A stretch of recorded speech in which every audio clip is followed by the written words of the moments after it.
4월 15일 아침 저희들에게 주시는 하나님 말씀 시편 111편 말씀입니다.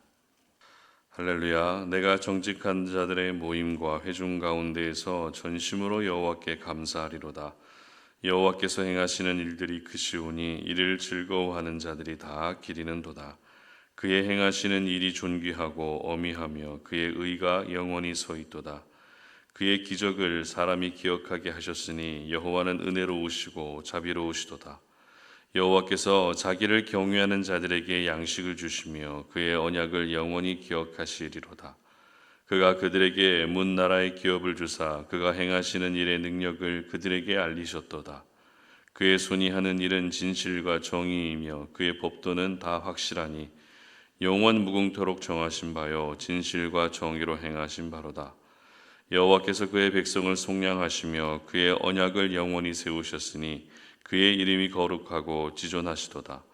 여호와를 경외함이 지혜의 근본이라. 그의 계명을 지키는 자는 다 훌륭함 지각을 가진 자이니 여호와를 찬양함이 영원히 계속되리로다. 아멘. 하나님의 행하심을 찬양하라 라는 제목으로 오늘 아침 말씀 전합니다. 같은 행동을 반복하게 되면 그 행동은 그 사람의 습관이 됩니다. 그리고 특정 행동은 그 사람이 어떤 사람인지를 판단할 수 있는 중요한 기준이 됩니다. 내 생각에 근거해서 하는 행동이고 내 신념에 따른 행동이라 할지라도 결국 나의 행동은 다른 사람들에게 보여지기 때문에 마음대로 행동하거나 아무렇게 행동하는 것은 조심할 필요가 있습니다.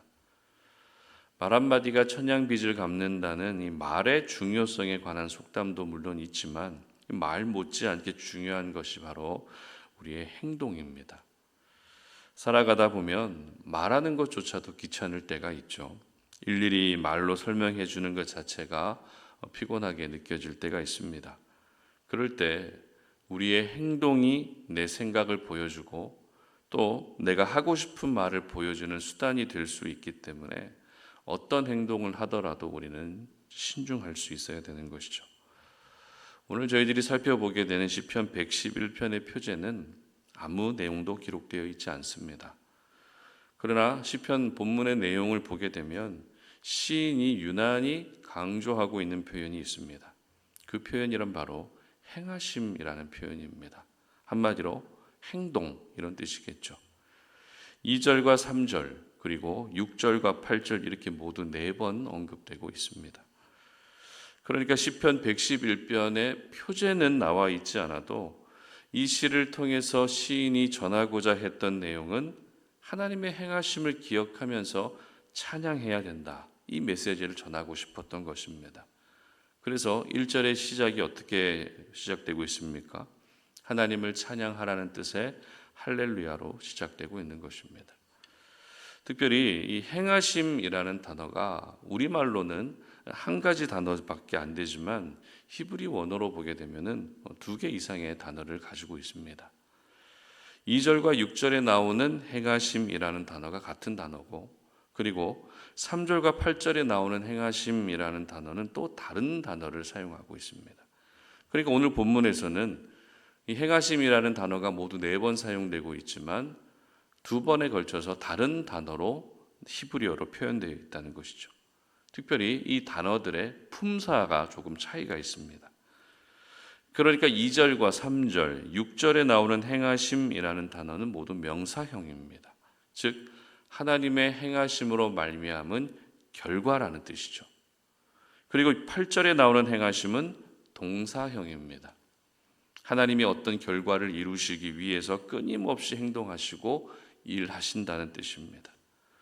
그렇다면 먼저 하나님의 행하심의 결과를 어떻게 표현하고 있는지를 기록하고 있는 2절 말씀 함께 보겠습니다. 여호와께서 행하시는 일들이 크시오니 이를 즐거워하는 자들이 다 기리는도다. 자, 그리고 3절도 보십시오. 그의 행하시는 일이 존귀하고 어미하며 그의 의가 영원히 서있도다. 그리고 6절도 보시기 바랍니다. 그가 그들에게 문 나라의 기업을 주사 그가 행하시는 일의 능력을 그들에게 알리셨도다. 아멘. 자, 시인은 하나님이 행하신 결과를 언급할 때 2절에서는 크시다, 3절에서는 존귀와 어미, 그리고 6절에서는 능력이라는 말로 표현하고 있습니다. 크시다, 존귀와 엄위, 그리고 능력, 이 표현들은 넓은 의미로 봤을 때 같은 뜻이라는 것을 우리가 쉽게 알 수 있죠. 그렇습니다. 하나님이 행하시면 그 결과는 누구나 인정할 수밖에 없는 크고 위대한 결과가 나오게 되어 있습니다. 사람이라면 누구든지 결과를 중요하게 여깁니다. 그런데 모든 사람들이 그 결과를 다 인정하는 것은 아닙니다. 이게 무슨 말인가 하면 결과도 결과 나름이라는 거죠. 내가 원하는 결과가 나오면 그 결과는 인정합니다. 그리고 내가 생각했던 결과보다 더 잘 나오면 좋아합니다. 하지만 내가 생각했던 결과가 나오지 않으면 그 결과를 겸허하게 받아들이기 어려워한다는 것이죠. 그러나 우리 하나님이 행하시는 결과는 어떻다고요? 단 한 사람도 예외 없이 인정할 수밖에 없는 가장 크시고 가장 존귀하시고 하나님의 능력이 그 결과 속에 녹아져 있다는 것입니다. 그래서 내가 하는 것보다 하나님이 하시는 것이 100번, 1000번 나은 겁니다. 내가 하면 안 좋은 결과가 나올 수 있지만 하나님이 하시면 가장 놀라운 결과가 나오게 될 수밖에 없습니다. 그리고 오늘 본문에 기록된 행하심이라는 단어의 또 다른 의미는 크고 위대한 결과를 만들어내시기 위해 하나님이 끊임없이 일하신다는 뜻인데요. 8절 말씀 함께 읽어보겠습니다. 영원 무궁토록 정하신 바요 진실과 정의로 행하신 바로다. 아멘. 자, 일단 8절에서 눈에 띄는 단어는 영원 무궁이라는 단어죠. 영원 무궁, 끝이 없다는 뜻입니다. 다시 말해서 크고 위대한 결과를 위해서 행하시는 하나님의 열정과 수고와 노력이 중단되지 않고 계속된다는 것입니다. 그런데 우리는 어떻습니까? 힘들면 잠시 중단할 때가 있죠. 계획을 수정하기 위해서 잠시 쉬었다 가기도 합니다. 하지만 하나님은 한번 목표로 삼으신 것을 이루시기 위해서 주무시지도 않고 쉬지도 않고 끝없이 달려가신다는 것입니다. 그리고 8절을 보게 되면 또 한 가지 표현이 나옵니다. 바로 진실과 정의라는 표현인데 바로 진실과 정의를 가지고서 하나님이 행하신다는 뜻이죠. 즉 거짓되지 않은 모습으로 가장 공평하고 정의로운 모습으로 크고 위대한 결과를 만들어내기 위해 일하신다는 것입니다. 그래서 우리는 하나님께 맡길 수 있어야 됩니다. 어떤 일이든지 가장 믿고 맡길 만한 분이 하나님이시기 때문에 그 일을 맡겼을 때 좌로나 우로나 치우치지 않는 것은 그런 가장 공정한 방식으로 일하시는 하나님을 바라보며 우리는 모든 일들을 하나님께 맡길 수 있어야 되는 것이죠. 이처럼 하나님의 행하심은 결과로 보나 과정으로 보나 어디 하나 문제 삼을 것 없이 가장 완벽하십니다. 특별히 하나님이 행하신 결과와 과정에 대해서 구체적으로 기록하고 있는 9절 말씀을 또 읽어보겠습니다. 여호와께서 그의 백성을 속량하시며 그의 언약을 영원히 세우셨으니 그의 이름이 거룩하고 지존하시도다. 아멘.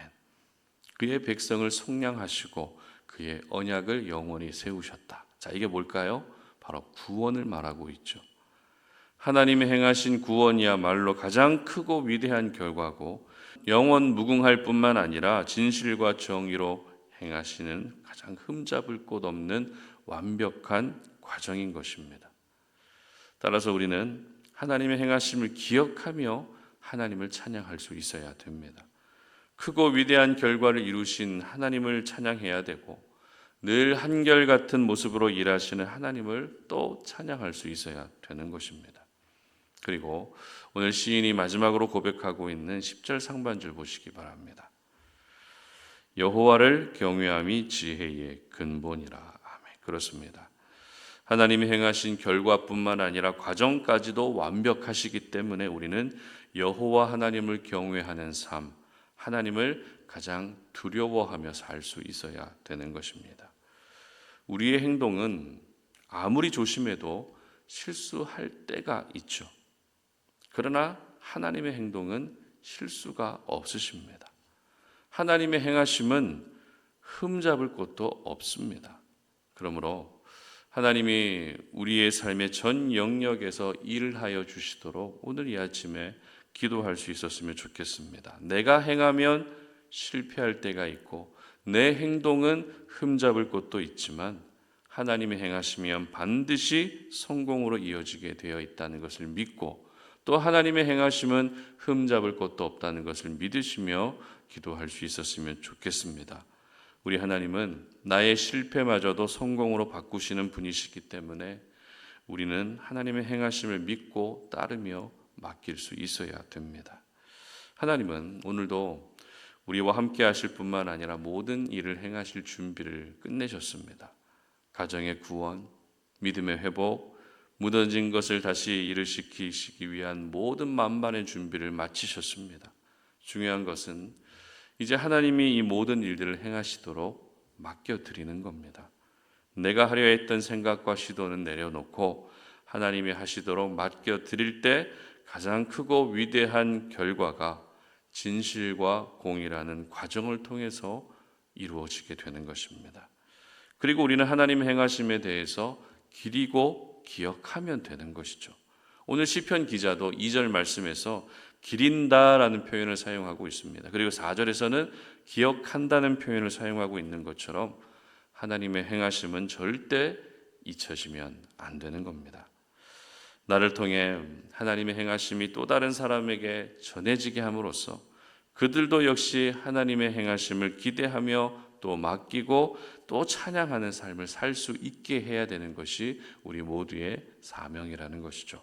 바라기는 하나님이 행하셔야 만족할 만한 결과가 나온다는 것을 믿으시고 하나님이 행하여 주시도록 기도하시고 또 하나님의 행하심을 찬양하는 그런 복된 날이 되시기를 주님의 이름으로 축복합니다. 함께 기도하겠습니다.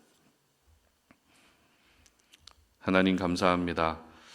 오늘도 우리가 주님의 거룩한 말씀, 진리의 말씀을 우리의 마음판에 새기며 기도의 자리로 나아갑니다. 하나님의 행하심을 찬양해야 되는 것이 우리 삶의 사명이고 또 우리가 살아가는 목적임을 기억합니다. 하나님이 행하셔야 크고 위대한 결과가 나오고 그 크고 위대한 결과를 이루시기 위해 영원무궁 또 진실과 공의로 행하시는 하나님이시기 때문에 오늘 하루도 우리가 모든 일들을 하나님께 맡겨드립니다. 우리가 지금도 내려놓지 못하고 두 손으로 꼭 붙들고 있었던 인생의 많은 문제들, 내 힘으로 해결할 수 없는데도 불구하고 여전히 내려놓지 못하고 있는 많은 부분들을 이제는 내려놓을 수 있게 하시고 하나님이 행하시도록 오늘 이 아침에 기도할 수 있도록 도와주시옵소서. 그래서 우리 삶 가운데 가장 위대하고 크신 하나님만이 행하신 그 결과로 말미암아 우리가 하나님을 영원토록 찬양하며 기억할 수 있는 은혜의 삶을 살게 하여 주시옵소서. 예수님의 이름으로 기도드립니다. 아멘.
아멘.